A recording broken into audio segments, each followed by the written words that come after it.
नाज़रीन खबर शामिल करते हैं कसूर की तहसील पतोकी से, जहां Pattoki national highway and motorway police की जानिब से मुबैना इख्तियारात के नाजायज़ इस्तेमाल से मुतासिर होने वाले ड्राइवर हजरात शदीद परेशानी में मुब्तला हो गए।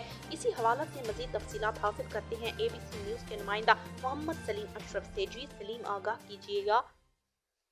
पत्तों की मेन शहरा national highway and motorway police की जानिब से ओवरलोड वजन को कंट्रोल करने के लिए एक सरकारी कांटा लगाया गया, जिसका मकसद गवर्नमेंट से मंजूर शुदा वजन से जायद लोड करने वाली गाड़ियों को भारी जुर्माने करना, ताकि वजन को कंट्रोल किया जाए। कांटे पर आने वाले गाड़ी ड्राइवरों का कहना है कि सरकारी कांटा वजन जायद बताता है, जिसकी वजह से नजायज 10,000 का चालान किया जाता है। ड्राइवर गुलाम अकबर मुतलका मोटरवे अफसर सुल्तान उस्मान को दुहाइयां डालता रहा, मेरा वजन पूरा है, मेरे पास सबूत है, मुझे जुर्माना न किया जाए। ड्यूटी अफसर ने एक ना सुनी और 10,000 का जुर्माना कर दिया, जिस पर गाड़ी मालकान मौका पर पहुंचे, जिन्होंने अपने तहफ़्फ़ुज़ के लिए 130 पर कॉल की।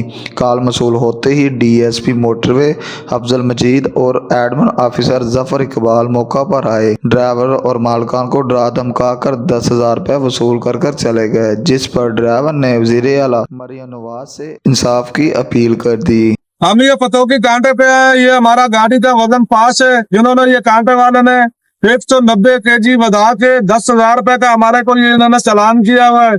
हमारी ये अपील है मरियम नवाज साहब को कि हमारे साथ ये इंसाफ किया जाए। ये नाजायज हमारे साथ हो रहा है। ये तमाम कितने ड्राइवर हैं जो उनके साथ नाइंसाफी और नाजायज हो रहा है। मेरी अपील है, ये 10,000 रुपए का नाजायज चालान हुआ है हमारा। हम ये गुजारिश करते हैं मरियम नवाज साहब को कि हमारे साथ ये इंसाफ किया जाए। वज़ीर आज़म शहबाज शरीफ और वज़ीर आला मरियम नवाज से गुजारिश है कि IG motorway police mister Salman Chaudhry को अहकाम जारी करे कि ड्राइवरों के साथ होने वाली जुल्म ज़्यादती को बंद किया जाए और ज़्यादती करने वाले अफसरान के खिलाफ कानूनी कार्रवाई अमल में लाई जाए। कैमरा टीम के साथ मोहम्मद सलीम अशरफ, ABC न्यूज़, तहसील पत्तोकी।